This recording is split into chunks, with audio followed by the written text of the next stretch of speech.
This is Professor Resnick again. What I'd like to do is present you a summary of what we've done in the course. And I'm going to do that in terms of telling you a story about the U.S. economy over the last, let's say, 4 decades, roughly from the middle 1970s up until the present. So I want to kind of review the course, exploitation, the business cycle, and so forth, contradictions, overdetermination, through this story that I'm going to tell you about capitalism in the United States. Okay.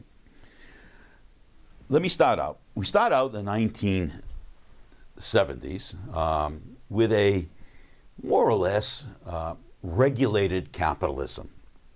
I'm going to use the term that's popular now. That wasn't the term in the day. In the 1970s, we still had, in many ways, the heritage of the 1930s in the United States, in which the state played a very important role in the economy. And what the state did was intervene in a variety of different ways to maintain capitalism, to regulate it.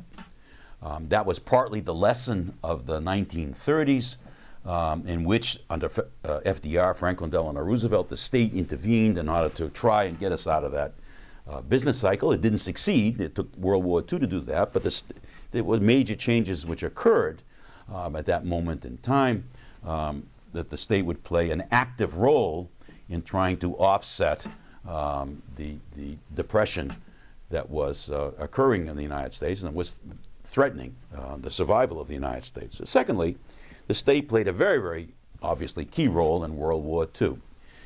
The third is that a new notion arose in the United States in which people looked more to the state, in part because of what it did in the 1930s, and in part because of this kind of collective action during the war, that the state had a role in providing, and let me again use a term popular today, a safety net for the society. And in so doing, the state would be kind of an employer of last resort, would regulate various key markets, including the labor market, and so forth. So the people understood, and people accepted and wanted the state to have this kind of role in society. And Congress reflected that, and as did the various presidents, both Republican and Democrat. In the so we got an economy in which the state is playing a major role. And by the way, it's also reflected in economics. Keynesian theory, which is a theory that explains why the state should play this role. Keynesian theory was more or less hegemonic, and neoclassical economic theory had been demoted.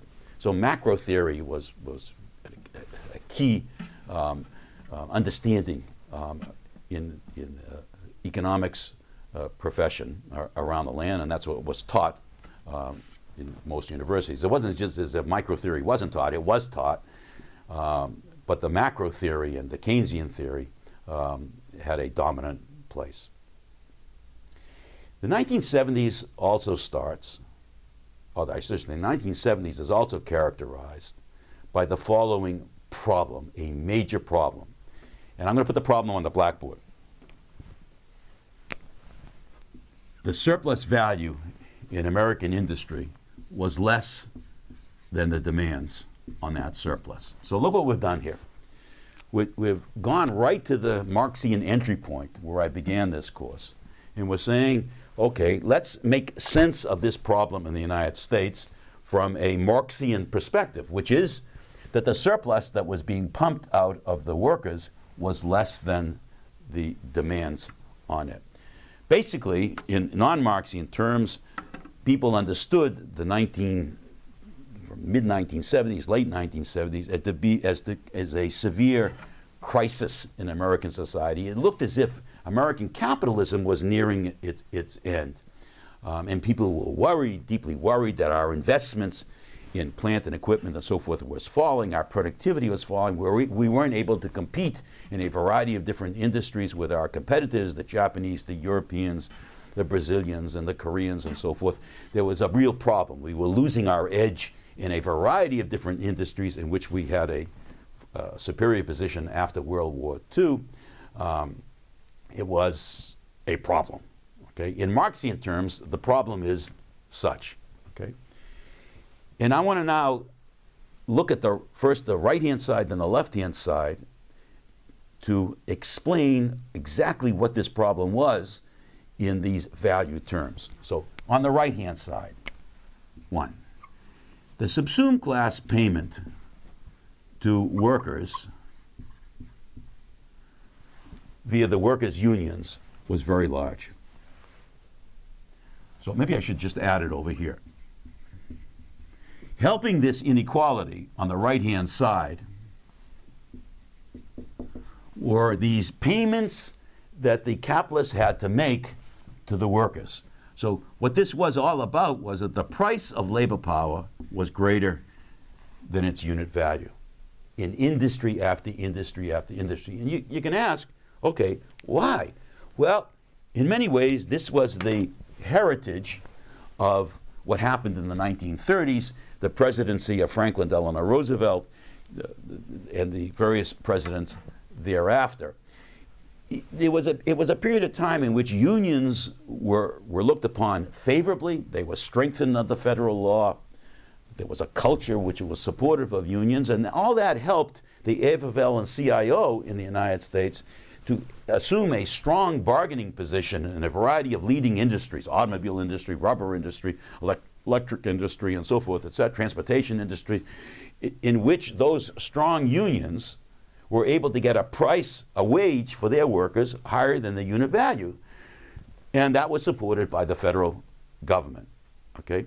So this is bad news for the capitalists. The bad news is this inequality. This is part of the crisis. Okay? The bad news, you had to pay these workers more than what they're worth in value terms. And that puts a strain on the surplus. But that wasn't the end of it. By the way, let me be consistent. That's bad news, okay, for the capitalist. Is there any good news? Yes, there is good news. The good news from this extra payment to the workers because of the union power was that the workers had obviously higher wages, okay, via their unions.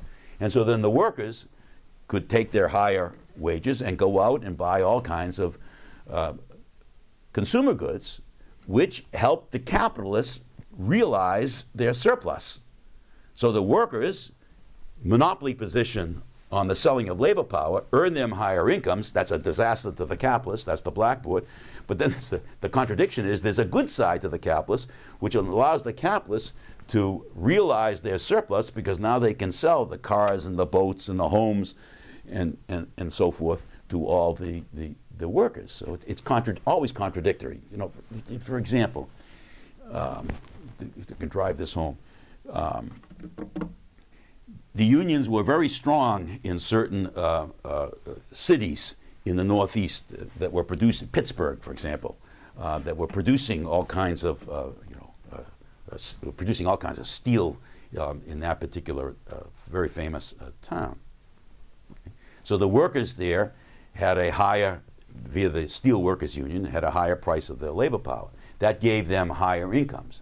That higher incomes, in turn, allowed those workers to have something which they hadn't had before, to buy a small house in the suburbs, buy a small house, to buy a car to commute from the suburb to work and then back, to outfit the house with all kinds of consumer goods, including a little boat that you would put in the driveway, which you would use on the weekends, and also to purchase something which became very valuable and reflected this, which is tickets to the National Football League, which is a multi-billion-dollar industry in the United States, which grew rapidly after World War II. Okay? So the bad news is this, but then there's the good news for the workers and the capitalists. Okay? Next, there was another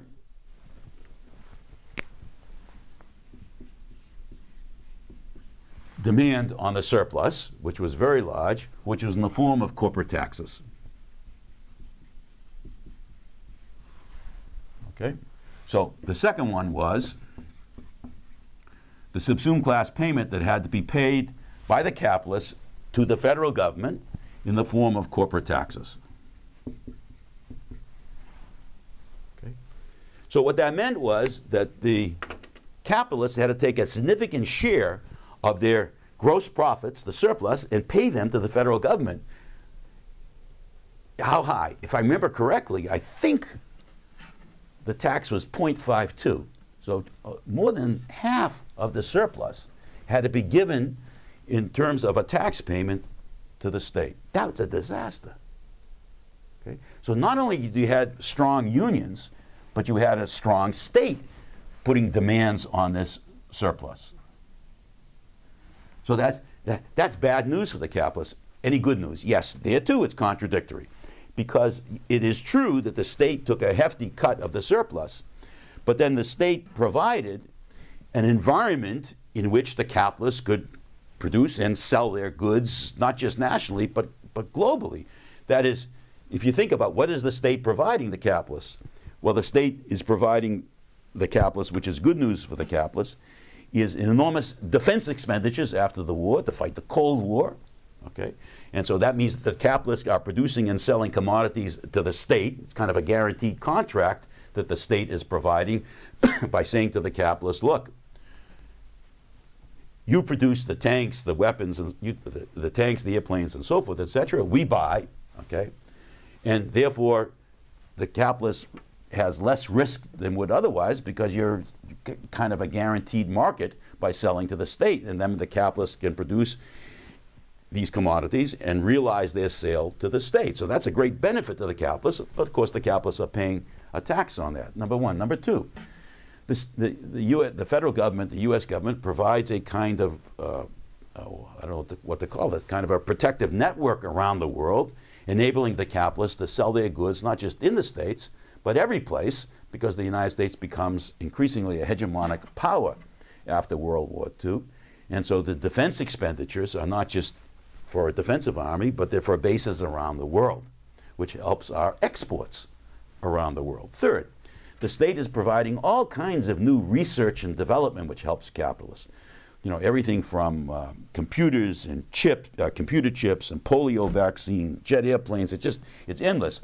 The state is funding research and development in a variety of universities around the United States and other places as well. And out of some of that research comes all these new products which enable the capitalists to produce new use values embodying surplus value. Okay? So, to make a long story short, sure there are costs, but there are benefits as well. Third, a new subsumed class payment emerges towards the end of the 1970s, which is OPEC. Okay?